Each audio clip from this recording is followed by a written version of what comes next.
So today's lecture is about the question of the challenge that Glaucon posed in the story of the Ring of Gyges. The question is, what sort of motivation do we have for acting morally? And what expectations should we have with respect to those around us about whether they act in that way for reasons intrinsic to moral motivation or simply because they wish to appear a particular way? So what I want to start by doing is to tell you a little bit about the extraordinary person whose dialogue, The Republic, we read excerpts from today. It's hard to overestimate the influence of Plato on the Western intellectual tradition. There is no educated person in the Western world in the last 2,500 years who wasn't influenced in some way or another by the thoughts and by the framework of understanding that Plato provided for us some 2,500 years ago. Plato was an extremely interesting figure. He was born into an aristocratic family in Athens. Some think that he was descended from one of the Athenian kings, but regardless, it's clear that the family of which he was a part were among the leaders of Athenian political society.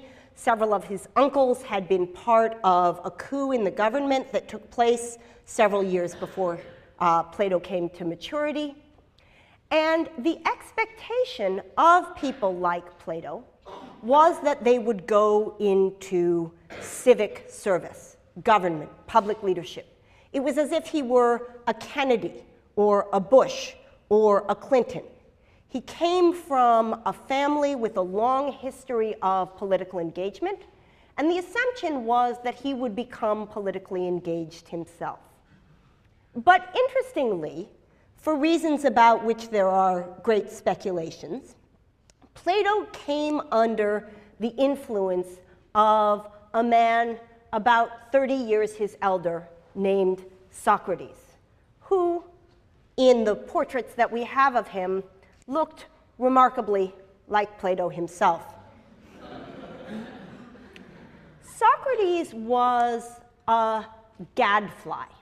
He wandered around Athens and asked people to reflect on their commitments, asked people to think about what the nature of fundamental things like justice and truth and reality and friendship and love and honesty were.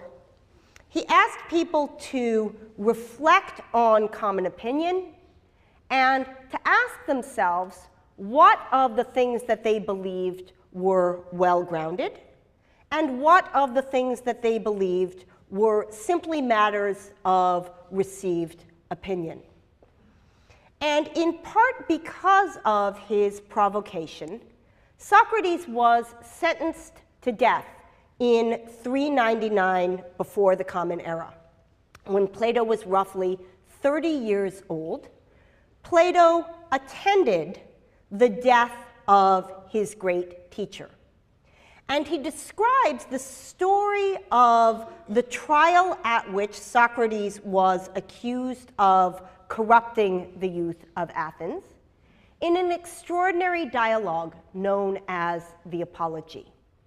And the legacy that the Apology provides is something like the legacy that the Gospels provide for the life of Jesus. It's a story of a person willing to die for the sake of principle in a way that became a trope for Western civilization. So in an extraordinary painting, which you can see if you go to the Metropolitan Museum in New York City, there is a depiction of the death of Socrates. And here is Socrates drinking from the chalice of hemlock, which is to put him to death. Here are his disciples, including Plato, calmly at the end of the bed, and Crito holding his leg. Up the stairs here, which you can't see, are some other figures leaving. But what's extraordinary about this picture is that it was painted in 1787 by one of the artists involved in the French Revolution. It was, in fact, displayed to Thomas Jefferson, who admired it greatly. And one of the striking things about its composition is that in some ways it echoes Leonardo da Vinci's famous painting of The Last Supper, where, those of you who are familiar with the painting know, Jesus sits at the center of the table surrounded by disciples. Whereas that is a story of death for the sake of faith, Socrates' story is a story of death for the sake of reason. And the idea that a life lived on the basis of principle, recorded by disciples who can explain the motivation for that life, the idea that that can influence thousands of years of history and can inspire political change and principled commitment is one of the legacies that Plato left us. After Socrates' death, Plato devoted himself to a life of learning. And in 385 before the Common Era, started what many call the first university or academy in the Western world. At that academy, Plato trained many of the thinkers of ancient Athens, including Aristotle, whose works we'll be reading next week. While there, Plato composed a number of works that have endured. Among them is the Republic, which we read excerpts from for today. And here's a particularly beautiful 3rd century manuscript of the Republic, one of the tens of thousands of documents discovered at Oxyrhynchus in Egypt roughly a century ago.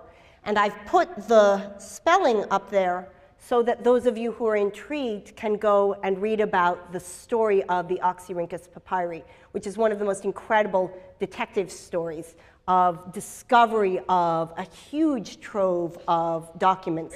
As I said, again, only a century ago, that were many of them retrieved only during and after the First World War. So Plato's Republic, as I mentioned, is one of roughly 30 dialogues that Plato composed. So you might have noticed in the course of reading it, as the reading guide indicated, that it's not written as a treatise. It's written in the form of a conversation. And except for some letters that we have of Plato, nearly all of the work of his that we have comes in the form of dialogues. And they address almost every philosophical topic imaginable: the nature of knowledge, the nature of truth, the nature of love, the nature of friendship, and so on. The Republic in particular is focused on the question of how society ought to be structured to allow human beings to flourish. And the work, as we've inherited it, is structured into 10 books, of which we will read in this class excerpts from the 2nd book and most of the 10th. In the particular part that we're reading, we overhear a conversation among 3 characters. One of them is Plato's teacher Socrates, the fellow with the snub nose that I showed you the slide of earlier. And the other 2 are Plato's brothers, Glaucon and Adeimantus. And the conversation that we hear takes place first between Socrates and Glaucon, and then between Socrates and Adeimantus. But we're, of course, not reading off the Oxyrhynchus papyrus. We're not even reading, as some students at Yale are this semester, the text in the original Greek. There's a seminar being offered in my department on Plato's Republic, a full semester, during which they are reading the text in ancient Greek. And there's an extraordinary Yale-London collaboration of a decade, during which 1 week each year, professors from Yale and professors from London get together and read one book of Plato's Republic. So this is a book that is read seriously here. We, however, are fortunate enough to be reading an edition, which I've asked all of you to purchase, which looks like this. And I want to explain to you why I've asked you to buy a book, given that, as many of you might have noticed, the translation of the Republic, a late 19th century translation by Benjamin Jowett, is available on the internet. And I just want to say a few words about what value there is in getting editions of books which are designed to help students engage seriously with the material. So in the copy of the Republic that I've asked you to purchase, there are extensive introductory materials. There are extraordinarily helpful footnotes. There's an annotated bibliography in the prefatory material that tells you what books to look at if you're interested in Plato. There's an incredibly valuable index. And in the margins are what I've told you are called Stephanos numbers, which allow you to make reference to any other translation. So let's now move to the substance of the material that we read for today. What is it that Glaucon, Plato's brother, is seeking to do in the course of his conversation with Socrates? There are three questions that Glaucon wants to answer. The first is that he wants to say something about the nature and origin of justice. How is it that people come to behave in cooperative ways? And what is it that we speak of when we talk about the norms of justice? This is a topic that we'll discuss when we get to Hobbes, and so I'm not going to say more today about the particular argument that Glaucon offers there. What I want to focus on instead are two things, Glaucon's second and third question. The first is Glaucon's claim that people act justly unwillingly, that the only reason people act and conform with the laws of morality is because they will gain good reputations thereby. And the second is Glaucon's claim that they are right to do so. So the text begins with a fundamental contrast, one that is useful not only in the context of Glaucon's discussion of justice, but one that is fundamental throughout Plato's work. And that's the contrast between the way things seem and the way things are.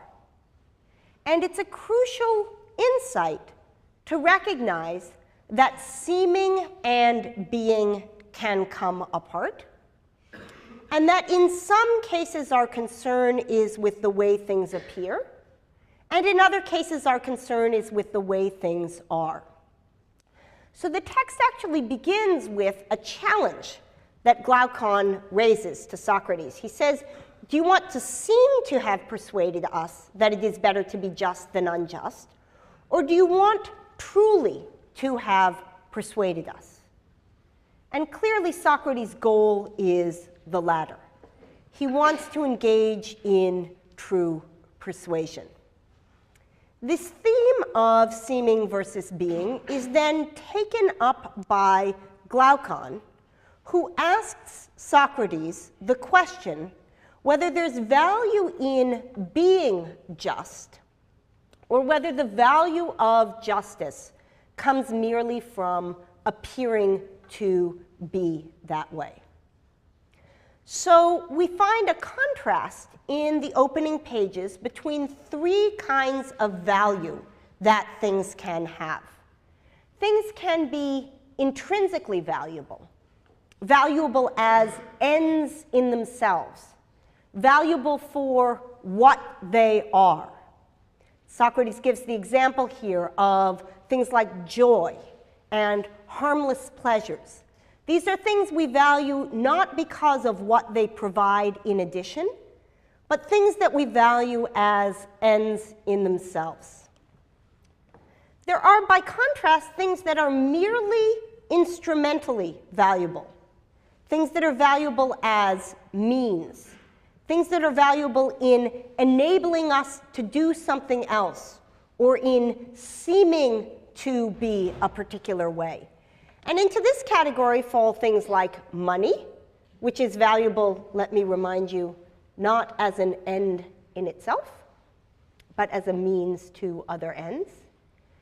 And, for example, things like seeming dangerous.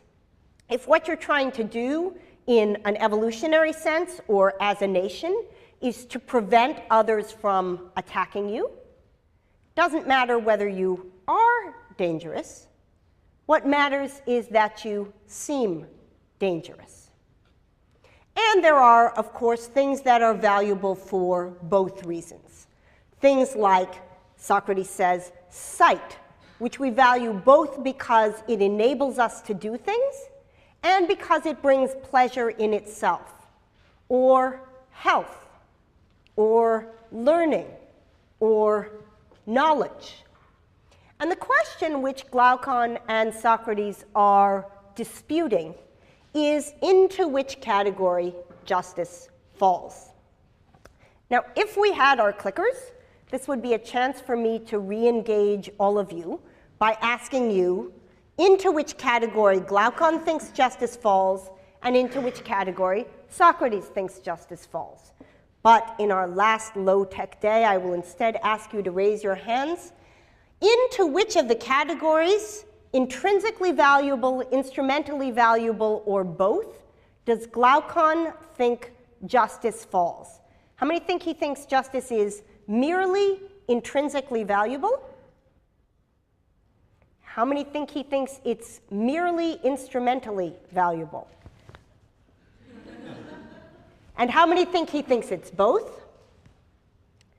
By contrast, Socrates, intrinsically valuable, instrumentally valuable, both. So the dispute between them, both of them accept that there is value to seeming just, but the dispute between them is about whether, in addition, there is value to being just. Does it matter that you actually act in a just way, or does it matter only that you seem to act in a just way? Now, in order to answer this question, Glaucon, as a character in Plato's Republic, makes use of a technique that is and has become one of the fundamental techniques in philosophical thought. It's basically an application of scientific method to our ideas. If you're trying to figure out what makes a seed grow, does it require soil? Does it require water? Does it require light? Does it require air? Does it require you to sing sweetly as you walk past it? What you do is you conduct a controlled experiment, and you look and see if you have the seed with water but no soil, does it grow? If you have the seed with air but no singing, does it grow? In this way, Glaucon engages in a number of imaginative exercises to ask what people would do if just behavior were divorced from its typical consequences. So he asks us to imagine somebody who acts either in a just or an unjust way, and to think about what their motivations would be if the consequences were one of a certain kind. So in ordinary cases, if you act morally, you are perceived as acting morally. And if you act immorally, you are perceived as acting immorally. The question that he asks us to consider in the story of the Ring of Gyges, which I related last lecture, is how people would act if they were perceived identically, regardless of how it is that they genuinely behaved.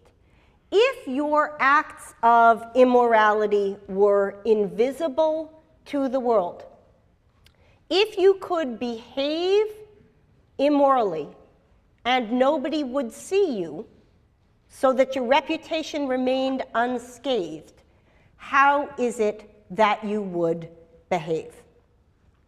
Glaucon's suggestion with the story of the Ring of Gyges is that under those circumstances, you would behave as the unjust one does. But in case you aren't convinced by that story, he tells a second story after the Ring of Gyges, which is the story of the inversion. And he says this: suppose the person who acts justly is perceived by everyone as acting unjustly, and the person who acts unjustly is perceived as acting justly. Would you continue to behave in accord with the standards of morality if the opposite reputation attached to you? Now, we can contrast this question about morality with two cases where it seems clear in the first that we value something merely instrumentally, and where it seems clear in the second that we value something both intrinsically and instrumentally. So if the act that you are engaged in is one of taking a repulsive medicine, and if under normal circumstances, when you take the medicine you get better, and when you don't take the medicine you stay ill, then you will presumably, if you want to get better, take the medicine. In a Gyges scenario, where regardless of whether you take the medicine you get better, you won't be inclined to take the medicine. And certainly in an inverted scenario, where if you take the medicine you stay ill, and if you don't take it you get better, you won't be inclined to take the medicine. When things are of merely instrumental value, we can read the motivation off the consequences. The question is this: is justice just like taking a medicine, something that we value because of an end that it produces, but not because of the medicine itself? Or is it more like sight? Suppose that, as is the case in normal circumstances, when you see, you have visual experience of the world, and when you engage in motor activity, you don't bump into things. Because I can see this podium, I'm able to regulate my body in such a way that I don't bump into it. In a Ring of Gyges scenario, I wouldn't need to see to be able to avoid bumping into the podium. It seems to me clear that in that case, I would nonetheless prefer to have vision, even if I could get the consequences of seeing without having vision. And the question of what I would do in the inverted case, where I could have either sight and the ability to avoid objects, or the ability to avoid objects and not sight, is one where I don't know how to answer. So the challenge that Glaucon poses to you is the following: is morality for you something merely like taking medicine? Do you behave morally so that you have the reputation of behaving morally? Or do you behave morally because morality, like being able to see, is something that's valuable in itself to you and valuable to you because of the consequences that it produces? That's the challenge of Plato's Republic. And in next week's class and the week after that, we'll hear some of the answers that are offered to Glaucon's challenge. What I want to move to now is the second text that we read for today. a text by the contemporary psychologist Daniel Batson, which addresses the question of moral integrity and moral hypocrisy from an empirical psychological perspective. Batson's question is this: is it the aim of people to be moral, or is it the aim of people merely to appear to be so? Batson looks somewhat unlike Plato and Socrates. He's a living man, teaches at the University of Kansas. He even has a computer printer. And in the work that we read for today, we get a description of empirical studies that Batson did on the question of how people behave when they think they are not being observed. How do they construe their actions to themselves? And what factors, if any, lead them to behave in more honest ways? So Batson presents subjects with a very simple experimental scenario. People who participate in his experiments come into his laboratory and are told that their job is to decide which of two tasks they are assigned to and which of two tasks a second person, whom they won't be meeting, will be assigned to. One of the tasks is fun and interesting, and each correct answer that you give provides you with a lottery ticket for a lottery in which you'll win a certain amount of money. And the other task is described as kind of dull, and each correct answer that you give will not result in your being entered in a lottery. So people are told you can decide to assign yourself to the fun, interesting lottery chance task, and the other person to the boring, no lottery task. Or you can decide to assign the other person to the fun, interesting task and yourself to the boring, no lottery task. Now, what psychologists call the DV, or dependent variable, the thing with respect to which Batson is looking for differences, is the percentage of times people assign themselves to the positive task and the other person to the neutral task.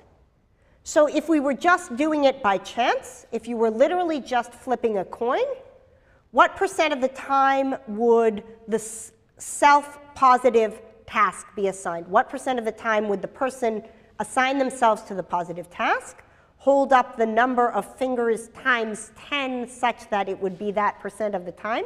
You've got them on one hand, 50%. So if you were just merely flipping a coin, 50% of the time you would end up with the positive task, 50% of the time the other person would end up with the positive task. So that's one of the things that Batson is measuring in his studies. And the other thing that Batson is measuring in his studies is the point value that people assign to themselves with respect to how moral their action was. If they think their action was perfectly moral in making the assignment, then they give themselves a 9. If they think the action was perfectly immoral in making the assignment, they give themselves a 1. So those are the things that Batson is measuring. So that's psychology term number 1, dependent variable. That which you're looking to see differences among in your studies. Now, those of you who have taken psychology courses, who have had roommates who have taken psychology courses, know that when psychology studies are conducted, subjects are presented with what are called conditions. That is, when they come in, one thing happens to them or another thing happens to them. The bean that I described in the science study might be in the condition where it has soil plus water and no air, or it might be in the condition where it has soil plus singing and no water. Likewise, subjects in Batson's experiment might be in a case where they just come in and they're told there are these two possibilities. You can assign yourself positive or the other person negative, or they're told that they're in some sort of scenario where they can use chance to make the decision. Now, I ask you in the reading guide to try to understand the chart in which Batson presents his results. And what I want to do in the next few minutes of lecture is to explain to you what the extraordinarily interesting results that he came up with mean. So in the first condition, when subjects just come in and are told they can make the assignment however they want, 80% of subjects, 8 out of 10, assign themselves to the positive condition and assign the other character to the negative condition, right? So 80% of people do the selfish thing, but they don't consider themselves to have done something particularly generous. They rate themselves at 4 on a scale of 1 to 9 with respect to morality. And those who assigned the other person to the positive condition rate themselves extraordinarily highly. They think they have done the right thing. Now, if you bring subjects into a room and you tell them they can flip a coin, but they don't have to, roughly half of them don't flip the coin. And among those half, 90% of themselves assign themselves to the positive condition. No surprise there. The next number is the one that gives us the surprising result. What happens when subjects come into the room, are told that they can flip a coin,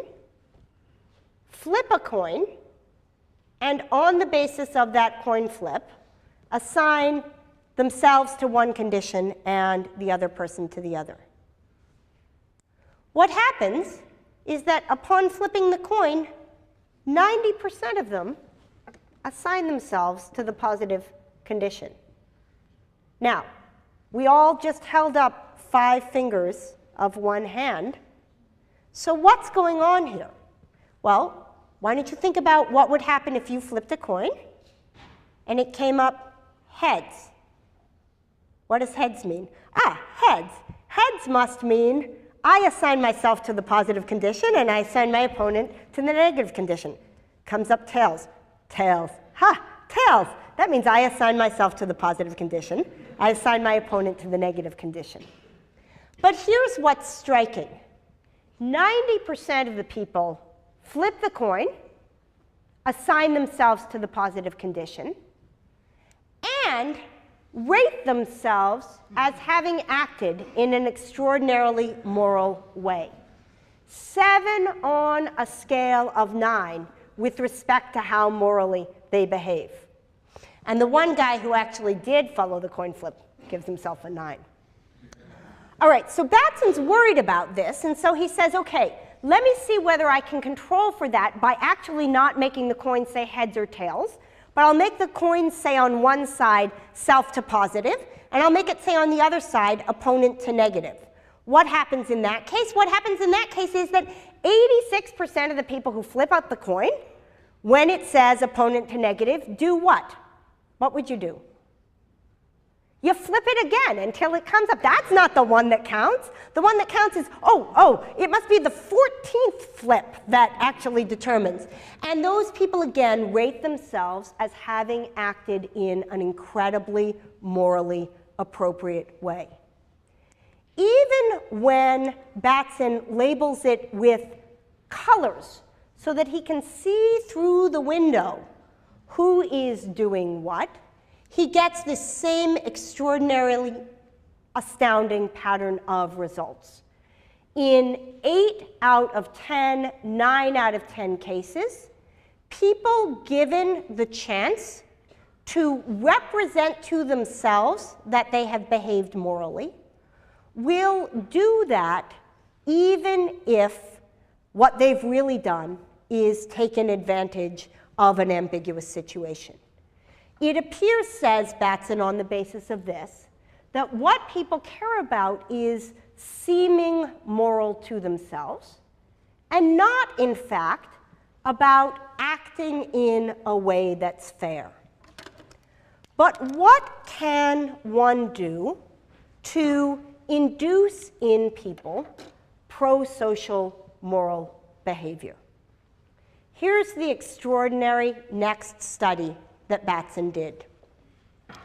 He puts the subjects who are engaged in the same experimental design in a room with a mirror. Now, if the mirror is facing away from the subject so that there's no reflection of them in it, you get exactly the same results as last time. Roughly 85% of people assign themselves to the positive condition. But if the mirror is facing towards them, so that the subject is facing the mirror and flips a coin, only 62% of them assign themselves to the positive condition. And, if the mirror is facing them, even when they don't flip the coin, 62% of them assign themselves to the positive condition. That is, they're behaving almost completely fairly. And if they are facing the mirror and flipping the coin, they behave 50%, exactly as chance would predict. What's going on here? It looks like the simple act of feeling as if one is observed, even when one is observed by one's self, is sufficient to provoke pro-social behavior. And an extraordinary study carried out about 5 years ago in England bears that out. So in this study, there was an honor system about putting money into a cup if you drank coffee in the department. And some weeks, taped above the cup of the coffee machine, were pictures of flowers. There's the flowers, there's the flowers, there's the flowers, there's the flowers. And those weeks, almost nobody put money into the pot. The other half of the weeks, taped above the pot, were pairs of eyes.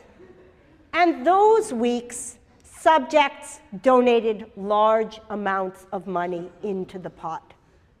There is something about us as social beings that encourages us to behave in moral ways when activated within us, consciously or unconsciously, is the sense of being observed. If you want to complete your assignments without procrastinating, put a pair of eyes on your computer and a mirror behind your desk. I kid you not. The profound and shocking insight of Glaucon's story of Gyges in Plato's Republic is, in light of this contemporary research, almost chilling. That he would tell the story of how it is that we can expect somebody to behave if he conceives of himself as unobserved, the story of our shepherd who finds the ring of invisibility and when he gets it, takes over the kingdom, is the story that Batson's research tells us about an inclination on the part of human beings. There is a worrisome tendency on the part of at least those about whom these stories are told. That is, ancient Greek civilizations seem to feel that this rings true. Contemporary American college students in Kansas seem to bear that out. When we think of ourselves as unobserved, it is difficult to act in conformity with moral codes.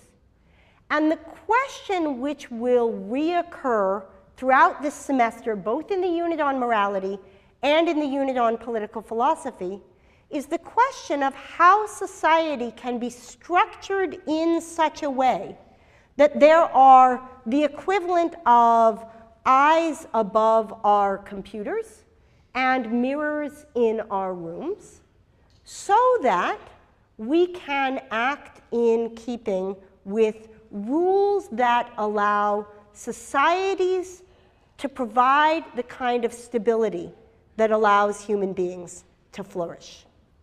So we have a couple of minutes left, and let me just ask what questions you have about today's lecture.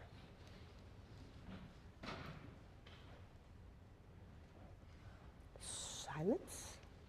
Question? When you talk about the consequences of like justice and morality, it's only been talked about as the consequences of like rewards for you.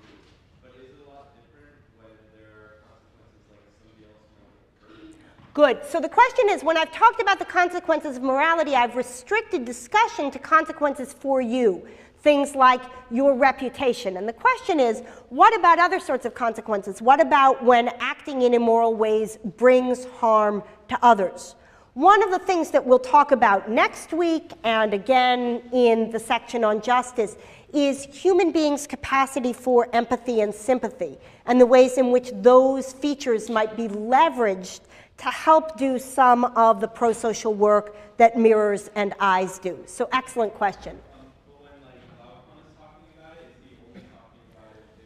So the question is, when Glaucon is talking about it, is he only talking about issues of reputation? So there's a very interesting thing going on in Book 2 of the Republic. Glaucon and Adeimantus are taking on a conversation that Socrates has been having with Thrasymachus in Book 1 about reputation. So that's part of why that's being invoked as a reason. But there are also, you'll hear when Socrates gives his answer, it's about the integrity of the person who acts in moral or immoral ways. And what Socrates is basically going to go on to say is, it may seem to you like all you care about is what you appear to be to others. But as a matter of fact, when you let your soul get out of order, when you behave in ways that are impulsive, that are insensitive to the needs of others, you yourself will be unable to flourish. And that's the answer we're going to be exploring. Glaucon hasn't raised that as a question yet. Socrates is going to introduce it into the conversation. Good. It is 11:20. I hope that the density of today's lecture doesn't scare off too many of you. It gets more fun after this, and I look forward to seeing many of you next week. Socrates was a gadfly.